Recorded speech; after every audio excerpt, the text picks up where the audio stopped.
Hey everyone, Sumo Spiffy here. It's a new year with a new basho, and that means we need a new tier list. I don't see any reason to delay, do you? Excellent, let's get started. Takerufuji. Takerufuji's our lone S tier this time. Some of the shine got taken off in November when he only finished 10-5. Considering his recent injuries, I think that was the kind of performance we might need to expect from him until and unless he starts smoking everyone again. But he's still S tier because, remember, these rankings are relative to where the guys are on the Banzuke. Even if his merely very good performance in November made him look more like Chelsea than Liverpool, at Maegashira 11, he's like Chelsea in the second division. I suspect it won't take more than 11 days for him to reach 8 wins. How he finishes will depend a lot on how many upper rank matches he has, but he's by far the safest pick for a strong performance out of anyone in Maegashira. Terunofuji. The kaiju looks ready to roll for January, which means we have to actually consider how he'll do. His main weakness the last few years has been days 14 and 15, so he's S injury tier because he's absolutely the favorite if he can stay in form for the full 15. But the potential for the end of Basho falloff means we should realistically only consider him A tier. Kotozakura, Onosato, and Hoshoryu. The Ozeki all land in a cluster at A tier with very little to separate them anymore. Onosato has shown vulnerability in the tournaments after he achieves something major, but that's not the case this time. I'm expecting him to get back to his double-digit winning ways. But Kotozakura and Hoshoryu, even if you question whether they can replicate November, have at least had a taste of high-end success. Sometimes understanding what that's like and what preparation was required to achieve it can be the thing that pushes guys into permanently working at a higher level. None of them are bad choices if you have to pick between them for fantasy games, but if we have to draw lines, Kotozakura is the safest pick, Onosato has the highest upside, and Hoshoryu's the riskiest option. Takayasu. Papa Bear is nicely situated at Maegashira 6 East, the same position Takanosho went on a run from in both July and November. He'll stay off the Sanyaku radar unless he does well, and that's always reliant on his health. I put him at S injury tier for a while, but at this point it's hard to argue his ceiling is actually that high. Consider him B tier for January. He'd have to fall apart pretty badly to have a losing record, but anything better than that is a happy bonus. Kirishima. Sadly, Kirishima's starting to look like a younger, more beat-up Takayasu. When everything's clicking, we get performances like his 12-win Sekiwake September. But going from that performance to the massive drop-off we got in November means his health can't be trusted until it clearly stabilizes. Enormous upside, of course, but realistically just C+. Wakataka Kage and Wakamoto Haru. The Waka Bros both look to keep up the momentum from November, and I think they will. They're like the Detroit Lions and the Minnesota Vikings. Like the Lions, Wakataka Kage's been so solid since his return that, even with his uber difficult schedule, I think he can work through it with at least 3 or 4 wins and be in a comfortable position for Akachi Koshi. Wakamoto Haru, on the other hand, is B tier for a more situational reason. Just like the Vikings got lucky that their quarterback fit the system, Wakadu happens to be incredibly strong against the current top 8 guys in Maegashira. Shodai is the only one who's given him any recent issues, although just past them, Hiradoumi beats his ass constantly and there's a good chance they'll meet as well. But he should be able to put himself in a position where he doesn't need to beat too many Sanyaku opponents to reach 8 wins. And of course, it helps both of them that they don't have to fight each other. Shonannoumi. Reaching back down the Banzuke, I think Shonannoumi's the last safe bet for Akachi Koshi. His struggles at Maegashira 5 and 6 garner attention, but in the double digits, he's never had a losing record. He only finished 8 and 7 in November, but he had his 8 wins by day 12. It may look dangerous this time because the name recognition of the guys around him on the Banzuke is pretty high, but apart from Takerufuji, he should be at least 50-50 to beat all of them and has much better odds against some. As long as his thyroid issues don't cripple him, he'll be fine. Hiradoumi. Hiradoumi has not been okay for the last couple bashos. The question is whether he's significantly impaired or if it was just enough to keep him from holding his own against the top guys. Finishing 3-0 after a 1-11 start in November suggests it's the latter. He's B injury tier because he'd normally wreck shop at this rank, but even wounded, I think he's realistically C+ for January. Daieisho. Daieisho keeps being a Sekiwake and keeps churning out 8 and 7 records, so we'll keep sticking him at the top of C+. He's like the Pittsburgh Steelers, rarely contends for real, but always hangs in well enough to ensure his schedule is pretty tough next time and thus that he still won't contend. This ranking is helped a lot by the fact he's had 8 wins before day 15 in each of his past 3 bashos. That said, I'm not rating him quite as highly as before, with like a 90% chance to have a winning record. More like 75 to 80% this time. The competition will be tougher than in November, so he'll have to work harder just to make it 4 8 and 7s in a row. Meisei. Meisei at high C+ is definitely a rank pick. He might not be Chelsea, but you'd still expect like Tottenham to tear up the second division as well.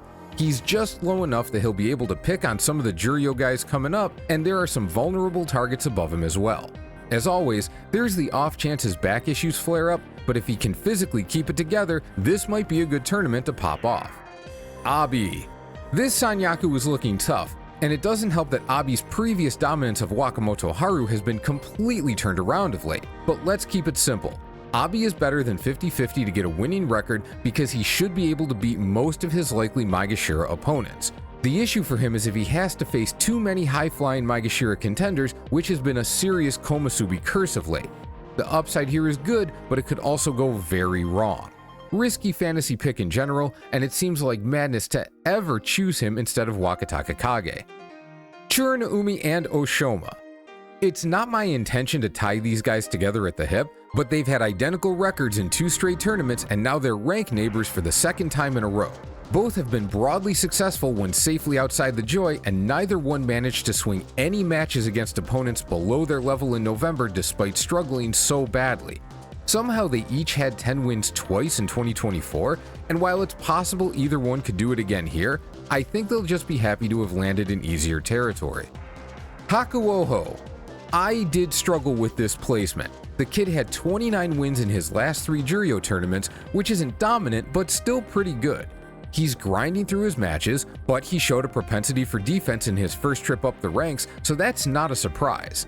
The issue is that previously he found some nice throws and really dynamic wins, and that's been missing lately even in the second division.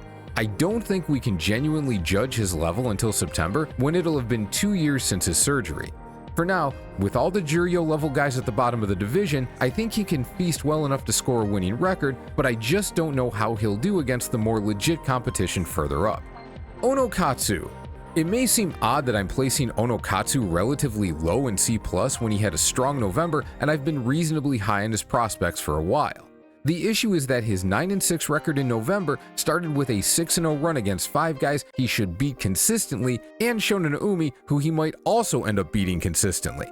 Abi on day 11 was a very legit win to secure his Kachikoshi, and beating Chiyoshoma early ended up looking really good, but he lost to everyone else with veteran top division skills.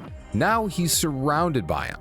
A lot of those guys are somewhere between beat up and The Walking Dead, but it's hard to predict reliable success for someone when that's likely to depend more on the health of the opposition than his own capability. At least he should face most of the lowest ranks, which will help quite a bit. Atamifuji. Atami's gonna get blitzed in the first few days, but obviously it's huge that he doesn't have to fight Terunofuji. If he can get back to troubling nephew and not walking himself out of the ring, 3 wins and 7 against the Sanyaku should be possible. If he does that, there are plenty of wins hanging around in the Joy. That may be asking a lot of him, but I still think he's a shade better than 50-50 to make it happen. And just about 50-50 for a winning record is Kinbozan.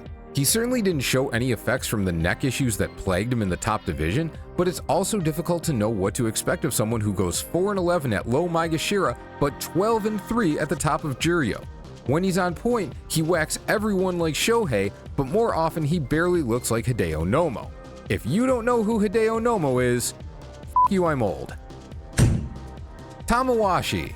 Tamawashi spent the entirety of 2024 going either 7-8 or 8-7.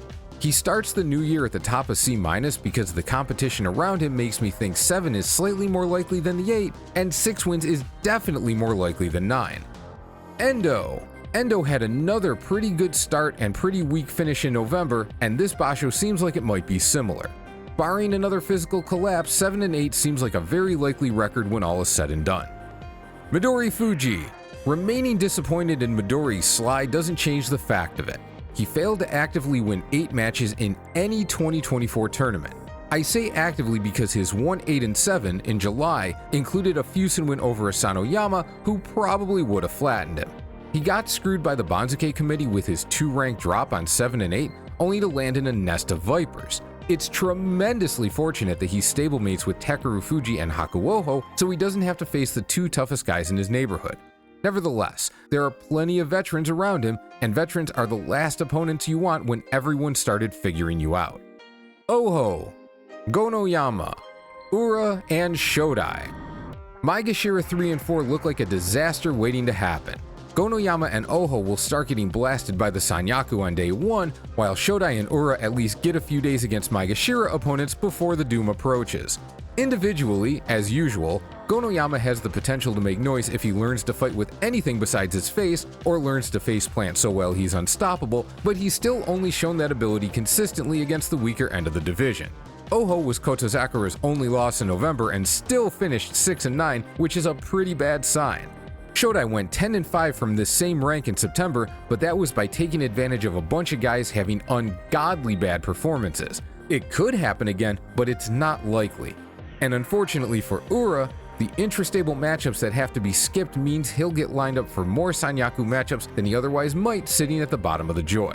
Weirdly, 4 of his last 9 tournaments have been at exactly Maegashira 4 West, and he's only had 1 winning record. Doesn't look great. Takarafuji. I know my prediction said Takarafuji would stay in Makuuchi all year, but that doesn't change the fact he hasn't been at a single-digit rank since the end of 2022, and he hasn't had a winning record at a single-digit rank since the start of 2022. He'll probably do okay, since the mid-ranks look like the AFC South, but okay is like 6, maybe 7 wins. I'm putting him at C- rather than D, simply out of respect. Roga. Roga went 7 and 8 in November and his rank didn't change, so why am I so down on him? Simply put, that 7 and 8 looked like almost a best-case scenario. He was only 4 and 7 after 11 days, had a good matchup against Onokatsu, then was fortunate enough to face Ryuden and Nishikifuji, who are both below his level. Having Chiyoshoma and Ichiyamamoto nearby should be a benefit, since they're ranked well above what they can handle, but Roga lost to Ichi in November. As with Takarafuji, there's just enough scruff in the vicinity that maybe he can squeak out 8 and 7, but it is not likely. Kagayaki. Minimal odds here. I'm placing his chances of a winning record above 0 because he did beat Tamashoho and Hakuoho in November, and he's been known to pull off the occasional stunning performance, but mostly it's to keep from sticking too many people in D tier. Nishikifuji. I'm giving him a 5% survivor's chance as the guy who just refuses to leave the damn division. That's it. Mitakeumi. I thought Mitakeumi hurt his shoulder in November, since that was what he'd injured while dropping out of Ozeki, but some people pointed out it was likely his back. Regardless, the fact he won 2 matches while barely looking mobile should tell you he's capable of doing a little something in the mid-ranks. The question is whether he's recovered from November. If he has, clear C+. If not, clear C-. Nishikigi. I still genuinely don't know what to make of this guy. I'm calling his admission of drinking too much an injury so I can cheese out of making a clear pick. I'd lean C+ just because he's shown he can stomp at this level when he puts it together, but I can't say it with any confidence. He's always capable of having a tournament like this past July, where he started with 8 straight losses, 1 rank above where he is now. Kotoshoho. The unwanted Koto was a disaster in November before the foot injury that knocked him out of the last 2 days. Normally I'd expect him to get it back together down here at Maegashira 13, but combine whatever unknown issue plagued him with the very real foot injury that still is apparently a problem, and it's impossible to know what to expect. I suppose he might be worth taking a flyer on in fantasy depending on the game, but he could end up with anywhere from 3 to 10 wins. Hokutofuji. Captain Faceplant did well to come back from a terrible start in November to finish 7 and 8, only to get full-on punked by the Banzuke committee. I want to have hope in him, seeing as he has so many Juryo regulars to fight this time, but combine his knee with the mobility of guys like Tamashoho, and it's hard to see this going well. If his mobility is decent, he should crack a few heads, but we won't know how his knee is until the Basho starts. Probably safest to consider him C-. Tokihayate. Good old Time Storm hangs on to the last spot in the division. He's had 2 6 and 9s in Makuuchi, and I'm still placing him at the top of D tier, which should tell you how much hope I have for everyone who comes after him. Tobizaru. It feels bad placing the flying monkey here, but to keep it simple, he looks like he has less and less of a chance against the current Sanyaku. I'm sure he'll pull a couple wins, but the Joy doesn't have a bunch of gimme wins in it either. Plus, I think he's the one guy Terunofuji wants to very literally spike on his head. 7 and 8 would be a good finish. Takanosho. Maegashira 6, very dangerous. Maegashira 1, it's lucky he doesn't wear shoes up there because he'd get blown out of them. Kitanowaka. Although he didn't come too close to breaking the record for fewest wins in his first 3 top division tournaments, even being in that conversation is bad. He showed a bit more life here in September, but was still never close to a winning record, and it would be stunning if he made it happen this time. Chiyoshoma and Ichiyamamoto. Thanks to some serious Banzuke luck, Ichi's at a career-high rank, and while Chiyo's been higher in the past, he's never had a winning record above Maegashira 7. In fact, he's never had more than 5 wins at Maegashira 5 or above. Both these guys are like sending Inter Miami to the Premier League. I don't care if they have Messi-esque moments, finishing with single-digit losses would be a moral victory for either. And finally, Tamashoho. The coffee shop manager gets his day in the spotlight. Unfortunately, he's about to get the union treatment at Starbucks. Come back soon, sir. And that's the tier list for Hatsu 2025. I'm hellbent on doing a Kotozakura and Hoshoryu comparison for Yokozuna, but we'll see how in-depth I'm able to make it with less than a week before the tournament starts. Cross your fingers for me, have a great day, and I'll see you soon.